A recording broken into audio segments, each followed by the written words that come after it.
এখন তো করার মতো আর কিছু নাই। এখন মনে করেন আমাদের সবচেয়ে নিম্ন হারে যেটা চালার মতো, যেটা আমাদের চলার মতো আর কি, সেটা হচ্ছে রিক্সা। এখন মনে করেন আমি একটা কষ্ট মষ্ট করে লোন করে হোক যেমন করে একটা রিক্সা করছি, কিন্তু রিক্সাটা যে আমি করছি রিক্সার নাম্বার, এখন রিক্সা চালান রিক্সার নাম্বারটার দাম বেশি। 1,30,000, 1,20,000, 80,000, 90,000, এই না এই এত নাম্বারের টাকা আমরা কোথায় পাবো? একটা একটা রিক্সা, তাও সিটি কর্পোরেশন নাম্বার বন্ধ। আমরা রিক্সা একটা কষ্ট মষ্ট করে করছি, রিক্সাটা মনে করেন চালাচ্ছি, আজকে অমুক জায়গায় আটকে, কালকে অমুক তমুক জায়গায় আটকে, আজকে মনে করেন এই যে আমাদের মনে করেন এই সেই 3টা 3:30টার থেকে আমাদের আটকায় রাখছে।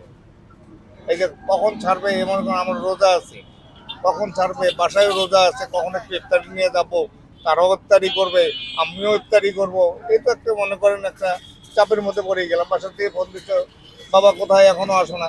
এই যে মনে করেন বললাম যে এই ঘটনা শুরুর সামনে আমাদের আটকাইছে, এখন কখন ছাড়বে তখন বাসায় যাবো। এখন কি করব, এখন এই অবস্থায় এই যে ওনারা যেভাবে আটকে রাখছে, এখন ওনারা যা করবেন তাই, আর করার কিছু নাই আমার। আমাদের এই রংপুর শহর হতদরিদ্র নিম্ন এলাকা, এখানে কোনো কলকারখানা কর্মসংস্থান নাই। তা বিগত দিন থেকে নাম্বার ছাড়া যেহেতু গাড়ি চলতেছে, তা আমি এতটুকু অনুরোধ করব, হ্যাঁ, যে অন্তত ঈদ পর্যন্ত এই গাড়িগুলো যেভাবে চলতেছে, জেলা গাড়ির নাম্বার নাই, হয়তো গাড়িগুলো ঘোরত দেওয়া হোক সাইডটা গিয়া, মেন মেন জায়গাগুলো যেন না আসে। এখন তো আমার গাড়িটা তো আটকাইছে, এখন তো লাইসেন্স করবে পাইতেছি না। একটা লাইসেন্স আমি 1 লাখ 1.5 লাখ টাকা নেয়।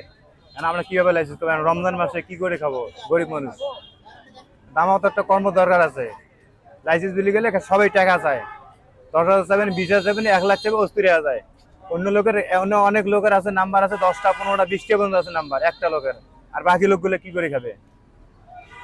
এটা তো কেউ নেতা হিসেবে কেউ নিতেছে, কেউ অন্য হিসেবে নিতেছে, আমরা কি করি খাবো? আমার তো লাইসেন্সের প্রয়োজন আছে, আমার তো এলাকায় থাকি।